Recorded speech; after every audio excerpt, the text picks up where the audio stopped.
New this morning, a message of resilience from one of East Tennessee's many nature destinations. Typically, Roan Mountain State Park sees more than 1.6 million visitors every year, generating over $1.6 billion in revenue. But 9 months ago, Hurricane Helene hit the area. I visited the area to check in on progress, and it's well on its way to recovery now. But that said, the signs of the historic storm are still visible. Despite a little flood here and a little hurricane there, this community marches on, and we're going to try to keep doing good things. The community at the valley, 6,285 feet below the peak of Roan Mountain. This is, to me, one of the crown jewels of Tennessee state parks. As a ranger at Roan Mountain State Park, Philip Hyland watched as Hurricane Helene tore apart the area in September. We had a lot of straight line winds that pushed trees over, kind of like dominoes.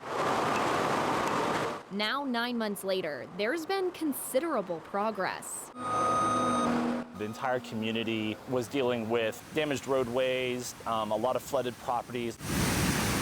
But since then, a lot has been done to clean up those messes. Hyland says that's thanks to help from across the community, which hiker Peggy Adams saw herself. As I looked at it as a whole and saw all the effort of the people that gathered, it's almost as if it was a revival of kindness. While you can still see Helene's impact with demolished bridges blocking access to campgrounds and trees still on the ground, it's not stopping tourists like Adams. People have been coming out as the weather warms, although Hyland says visitor numbers are lower than normal with parts of the park still closed.